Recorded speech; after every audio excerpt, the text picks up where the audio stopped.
Good morning all of you. मैं ममता शर्मा आदर्श बाल निकेतन उच्च माध्यमिक विद्यालय में हिंदी अध्यापिका आप सभी बच्चों का हिंदी ऑनलाइन क्लास में हार्दिक स्वागत और अभिनंदन करती हूँ। हम अपनी पाठ्य पुस्तक वसंत भाग 3 से पाठ 13 का अध्ययन कर रहे थे, जिसका नाम है जहाँ वैया है और जिसके लेखक पी साईनाथ है। इस पाठ में हमने अब तक जो अध्ययन किया है उसमें लेखक ने हमें बताया कि साइकिल आंदोलन से किस तरह से महिलाओं में अनेक बदलाव आए। उनको अब किसी के दूसरों पर आश्रित नहीं रहना पड़ा।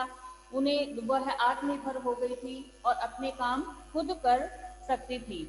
अब इसके बारे में हमने पढ़ा था और अब हम आगे का पाठ पढ़ते हैं। तो सभी बच्चे अपनी बुक और पेंसिल निकाल लीजिए। अब हम अपने पाठ को आगे से पढ़ते हैं। 1992 में अंतर्राष्ट्रीय महिला दिवस के बाद अब यह जिला कभी भी पहले जैसा नहीं हो सकता। पेज नंबर स्टूडेंट 74 और उसका दूसरा पैराग्राफ से हम पाठ को पढ़ रहे हैं। 1992 में अंतर्राष्ट्रीय महिला दिवस के बाद अब यह जिला कभी भी पहले जैसा नहीं हो सकता। हैंडल पर झाड़ियाँ झड़ियाँ लगाए घंटियाँ बजाते हुए साइकिल पर सवार 1500 महिलाओं ने पुडुकोट्टई में तूफान ला दिया। महिलाओं की साइकिल चलाने की इस तैयारी ने यहाँ रहने वालों को हक्का बक्का कर दिया। अंडरलाइन कर लेंगे। 1992 में अंतर्राष्ट्रीय महिला दिवस के बाद यह जिला कभी भी पहले जैसा नहीं लगा। यहाँ से लेके ये पूरा 1500 महिलाओं ने पुडुकोट्टई में तूफान ला दिया, यहाँ तक आप लोग अंडरलाइन कर लेंगे इसको। दिवांशी पेज नंबर 74 पे सेकेंड पैराग्राफ है, यहाँ तक इसको अंडरलाइन कर लेंगे। आगे पढ़ते हैं। इस सारे मामले पर पुरुषों की क्या राय थी? इसके पक्ष में आज साइकिल्स के मालिक की तो रहना ही था। इस अकेले डीलर की यहाँ लेडीज साइकिल की बिक्री में साल भर के अंदर काफी वृद्धि हुई। माना जा सकता है कि इस आंकड़े के दो कारण से कम करके आंका गया। पहली बात तो यह है कि ढेर सारी महिलाओं ने जो लेडीज साइकिल का इंतजार नहीं कर सकती थी, जेंट्स साइकिलें खरीदने लगी। दूसरे, उस डीलर ने बड़ी सतर्कता के साथ यह जानकारी मुझे दी। उसे लगा कि मैं बिक्री कर विभाग का कोई आदमी हूँ। इसमें आप यह भी अंडरलाइन करेंगे कि आज साइकिल के जो मालिक है उनकी जो साइकिलें थी उनमें भारी बिक्री हुई। क्यों हुई? क्योंकि जो लेडीज साइकिल थी वो आने के में थोड़ा समय था और वह लेडीज है वो उस साइकिल का इंतजार नहीं कर सकती थी, इसलिए वो जेंट्स साइकिल खरीदने लगी। यहाँ तक अंडरलाइन कर लीजिए कि महिलाएं जेंट्स साइकिल क्यों खरीदने लगी। क्योंकि पहली यहाँ से करेंगे, पहली बात तो ये थी कि ढेर सारी महिलाओं ने जो लेडीज साइकिल का इंतजार नहीं कर सकती थी, जेंट्स साइकिल खरीदने लगी यहाँ तक। और दूसरे उसे डीलर ने बड़ी सतर्कता के साथ यह जानकारी दी कि उसे लगा कि मैं बिक्री कर विभाग का कोई आदमी हूँ। यहाँ तक अंडरलाइन कर लेंगे। आगे पढ़ते हैं। कुदुमी अन्नामलाई की चिलचिलाती धूप में एक अद्भुत दृश्य की तरह पत्थरों के खदानों में दौड़ती भागती 22 वर्षीय मनोरमनी को लोगों ने साइकिल सिखलाते देखा। कितने साल की थी वो? 22 वर्षीय। उसने मुझे बताया, हमारा इलाका मुख्य शहर से कटा हुआ है। यहाँ जो साइकिल चलाना जानते हैं उनकी गतिशीलता बढ़ जाती है। साइकिल चलाने के बहुत निश्चित आर्थिक निहितार्थ थे। इससे आय में वृद्धि हुई। यहाँ की कुछ महिलाएं अगल बगल के गाँवों में कृषि संबंधी अथवा अन्य उत्पाद बेच आती थी। साइकिल की वजह से बसों के इंतजार में व्यय होने वाला उनका समय बच जाता था। खराब परिवहन व्यवस्था वाले स्थानों के लिए तो ये बहुत ही महत्वपूर्ण है।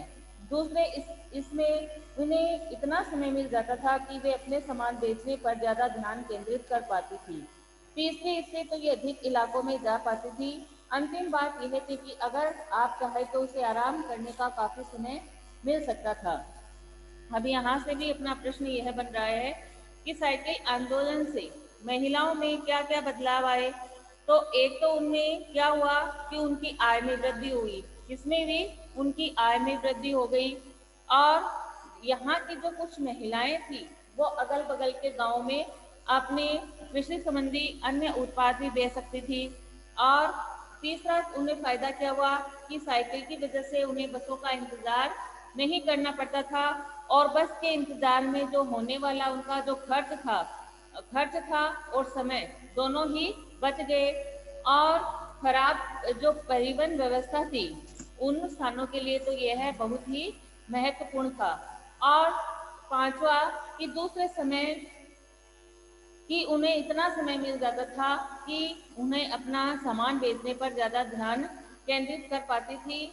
और तीसरे इससे ये उससे अधिक इलाकों में जा पाती थी। और अगर आप चाहे तो वो अगर वह खुद चाहती महिलाएं तो उन्हें आराम करने का काफ़ी समय मिल सकता था। तो आप यहाँ से इसमें साइकिल चलाने से लेके काफ़ी समय मिल सकता था। यहाँ तक पूरा पैराग्राफ को ब्रैकेट में लगा दीजिए, क्योंकि प्रश्न अपना बनता है तो यहाँ से 4-5 महत्वपूर्ण बिंदु अपने बन रही हैं। आगे बढ़ते हैं। जिन छोटे उत्पादकों को बसों का इंतजार करना पड़ता था, बस स्टॉप तक पहुंचने के लिए भी पिता, भाई, पति या बेटों पर निर्भर रहना पड़ता था। वे अपना सामान बेचने के लिए कुछ गिने चुने गांवों तक ही जा पाती थी, कुछ को पैदल ही चलना पड़ता था। जिनके पास साइकिल नहीं है वे अब भी पैदल ही जाती हैं। और इनसे महिलाओं में और एक बदलाव जो महत्वपूर्ण हुआ वो ये था कि जो अपने पिता पे या भाई पे किसी पे भी निर्भर रहती थी काम के लिए, साइकिल सीखने से उन्हें उन्हें उन पर निर्भर नहीं रहना पड़ा, और वह सामान बेचने के लिए खुद जा सकती थी और अपना सामान बेच सकती थी। फिर आगे बढ़ते हैं। जिनके पास साइकिल नहीं है वे अब भी पैदल ही जाते हैं। फिर उन्हें बच्चों की देखभाल के लिए या पीने का पानी लाने जैसी घरेलू कामों के लिए भी जल्दी ही भागकर घर पहुंचना पड़ता था। अब जिनके पास साइकिल है वे सारा काम बिना किसी दिक्कत के कर लेती हैं। इसका अर्थ यह है हुआ कि अब आप किसी सुनसान रास्ते पर भी देख सकते हैं कि कोई युवा माँ साइकिल पर आगे अपने बच्चों को बिठाए पीछे कैरियर पर सामान लाते चली जा रही है। वह अपने साथ पानी से भरे 2 या 3 बर्तन लिए अपने घर या काम पर जाती देखी जा सकती है। अब जिनके पास साइकिल है वे तो क्या कर सकती थी कि अपना सारा काम खुद कर लेती थी, और जिनके पास साइकिल नहीं थी वो अभी भी दूसरों पर निर्भर थी। तो इसमें लेखक हमें बता रहे हैं कि अब साइकिल आंदोलन से ये भी एक बड़ा बदलाव आया कि जो जो रास्ते थे जो सुनसान पड़े रहते थे, अब उन पर महिलाएं साइकिल चलाते हुए और पीछे अपने बच्चे के साथ और पीछे अपना सामान लाते हुए देखी जा सकती थी। अन्य पहलू से ज़्यादा आर्थिक पहलू पर ही बल देना गलत होगा। ये लेखक कह रहे हैं कि अन्य पहलुओं से ज़्यादा हमें केवल आर्थिक पक्ष पर ही ध्यान देना गलत होगा। साइकिल प्रशिक्षण से महिलाओं के अंदर आत्मसम्मान की भावना पैदा हुई। प्रश्न अपना 1 नंबर का यह बन रहा है कि साइकिल प्रशिक्षण से महिलाओं में क्या बदलाव आया, क्या भावना पैदा हुई। तो यहाँ से अंडरलाइन करेंगे, साइकिल प्रशिक्षण से महिलाओं के अंदर आत्मसम्मान की भावना पैदा हुई। किसकी भावना पैदा हुई? आत्मसम्मान की। यह बहुत महत्वपूर्ण है। फातिमा का कहना है, बेशक यह मामला केवल आर्थिक नहीं है। फातिमा ने यह बात इस तरह कही जिससे मुझे लगा कि मैं कितनी मूर्खतापूर्ण ढंग से सोच रहा था। उसने आगे कहा, साइकिल चलाने से मेरी कौन सी कमाई होती है? मैं तो पैसे ही गंवाती हूँ। मेरे पास इतने पैसे नहीं हैं कि मैं साइकिल खरीद सकूँ, लेकिन हर शाम मैं किराए पर साइकिल लेती हूँ ताकि मैं आज़ादी और खुशहाली का अनुभव कर सकूँ। फातिमा का कहती है कि यह मामला केवल आर्थिक ही नहीं है, यानी आर्थिक मामले से जुड़ा हुआ नहीं है। ये फातिमा ने यह बात इस तरह से कही कि मुझे लगा कि कितनी मूर्खतापूर्ण ढंग से वो सोच रहा है। उसने कहा कि साइकिल चलाने से मेरी कोई कमाई नहीं होती है, मैं तो बल्कि पैसे ही गंवाती हूँ, क्योंकि मेरे पास इतने पैसे नहीं है कि मैं कोई साइकिल खरीद सकूँ। लेकिन मैं किराए पर लेकर साइकिल चलाती हूँ। क्यों चलाती हूँ? क्योंकि उससे मैं आज़ादी का अनुभव करती हूँ। पुडुकोट्टई पहुंचने से पहले मैंने इस विनम्र सवारी के बारे में कभी इस तरह सोचा ही नहीं था। अब प्रश्न यहाँ से ऐसे भी बन रहा है कि विनम्र सवारी किसे कहा गया है? किसे कहा गया है? साइकिल को विनम्र सवारी कहा गया है। अंडरलाइन कर लीजिए, कर लो। पुडुकोट्टई पहुंचने से पहले मैंने इस विनम्र सवारी के बारे में कभी इस तरह सोचा ही नहीं। तो प्रश्न अपना अपना कि विनम्र सवारी किसे कहा गया है? विनम्र सवारी साइकिल को कहा गया है।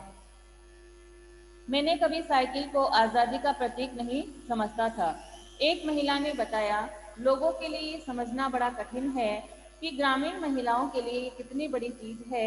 इसके लिए तो यह हवाई जहाज उड़ाने जैसी बड़ी उपलब्धि है।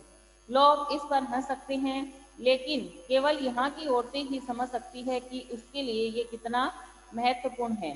जो पुरुष इसका विरोध करते हैं वे जाए और टहले, क्योंकि जब साइकिल चलाने की बात आती है वे महिलाओं की बराबरी कर ही नहीं सकते। एक महिला ने क्या बताया कि लोगों के लिए समझना बड़ा कठिन है कि ग्रामीण महिलाओं के लिए कितनी बड़ी चीज है, यानी साइकिल है वो उनके लिए एक बहुत ही बड़ी चीज हो गई थी। उनके लिए तो ये हवाई उड़ा जहाज उड़ाने जैसी है, क्योंकि वो पहले महिलाएं निरक्षर थी, साइकिल चलाना जानती नहीं थी, उनको कुछ भी नहीं पता था। तो उन्होंने जब साइकिल चलाना सीख लिया तो यह उनके लिए एक बहुत बड़ी उपलब्धि थी, उनके लिए हवाई जहाज चलाने जैसी उपलब्धि थी।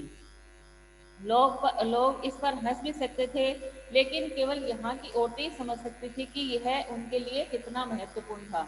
ये इसलिए उनके लिए महत्वपूर्ण था क्योंकि वो तो पहले कुछ भी नहीं जानती थी, और जब उन्होंने साइकिल चलाना सीख लिया तो यह उनके लिए जीवन की सबसे बड़ी उपलब्धि हो गई। जो पुरुष इनका विरोध करते थे वे जाए और टहले, क्योंकि जब साइकिल चलाने की बात आती है वे महिलाओं की बराबरी कर ही नहीं सकती। मतलब वो कह रही है, एक महिला कह रही है कि जो पुरुष इसका विरोध करते हैं वो जाए और ठहर जाए, क्योंकि जब साइकिल चलाने की बात आती है तो वो महिलाओं से इसकी बराबरी कर ही नहीं सकती। तो ये अपना चैप्टर पी साईनाथ है वो खत्म हुआ। अब मैं आपको यह प्रश्न अभ्यास है वो समझा देती हूँ। पहला प्रश्न है, उन जंजीरों को तोड़ने का जिनमें वे जकड़े हुए हैं कोई न कोई तरीका लोग निकाल ही लेते हैं। आपके विचार से लेखक जंजीरों द्वारा किन समस्याओं की ओर इशारा कर रहे हैं? जंजीरों से तात्पर्य क्या है? रूढ़िवादी विचारधारा से है कि जिनकी पुरानी सोच होती है उसे हम क्या कहते हैं? रूढ़िवादी विचारधारा।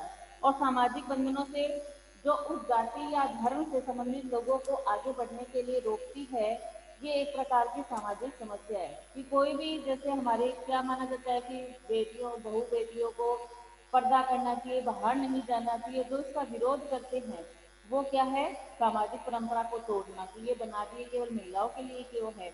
तो इसलिए ये सामाजिक समस्या है कि महिलाओं को आगे बढ़ने से रोकना। जैसे पुडुकोट्टई की महिलाओं ने साइकिल चलाना सीखा तो ये उन्होंने सामाजिक समस्या का हल सोचा, जो किसी को भी आगे बढ़ने नहीं देती है। लेखक की बात सत्य है कि इंसान जब जाग जाता है और आत्मविश्वास के साथ आगे बढ़ता है तो फिर उसे कोई नहीं रोक पाता, जैसा कि उस तमिलनाडु की महिलाओं के साथ हुआ था। उन महिलाओं ने क्या किया था?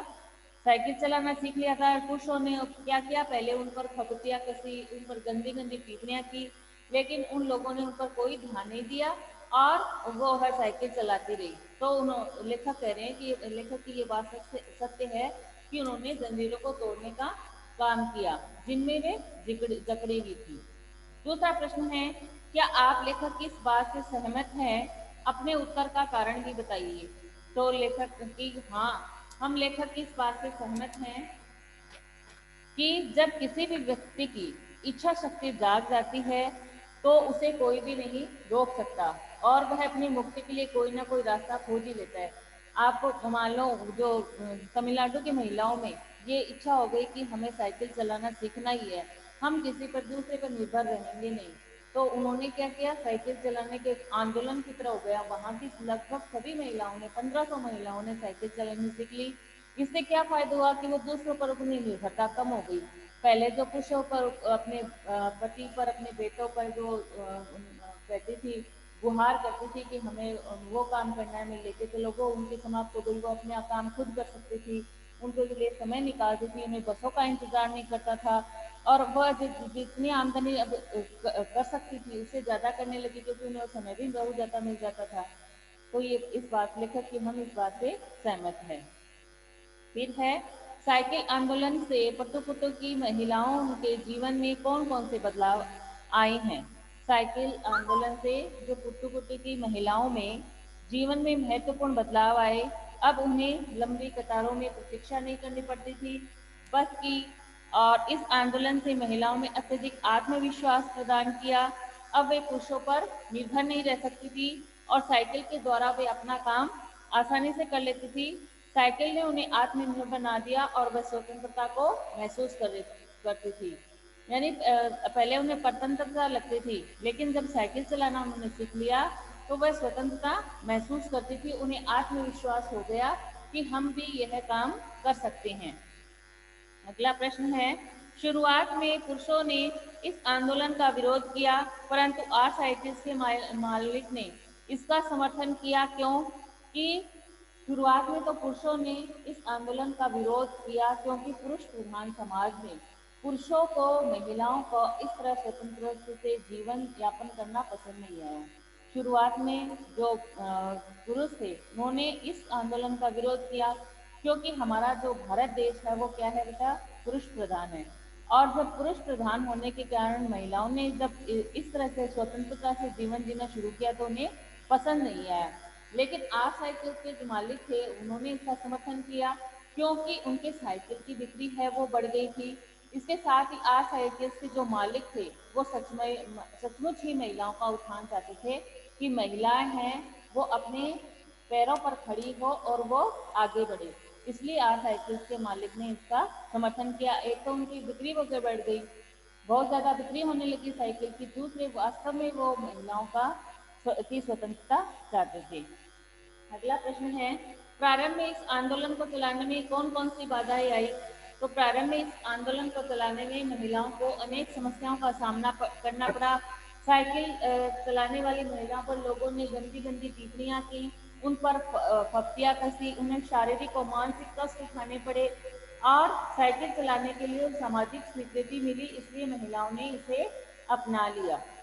आगे है शीर्षक की बात। शीर्षक की बात में है, आपके विचार से लेखक ने इस पाठ का नाम जहां पहिया है क्यों रखा होगा। तो लेखक पी साईनाथ ने इस पाठ का नाम जहां पहिया है सोच समझकर रखा है, क्योंकि जो पहिया होता है वो उन्नति का प्रतीक होता है। पहिया है हमें समय के साथ चलने की प्रेरणा प्रदान करता है। इस प्रेरणा से लेकर जो पुट्टुपुट्टू की महिलाओं ने आज़ादी और गतिशीलता के रूप में साइकिल को चुना, 70,000 से अधिक महिलाओं ने भी साइकिल चलाने की इच्छा व्यक्त की। उन्होंने साइकिल प्रतियोगिता में भाग भी लिया।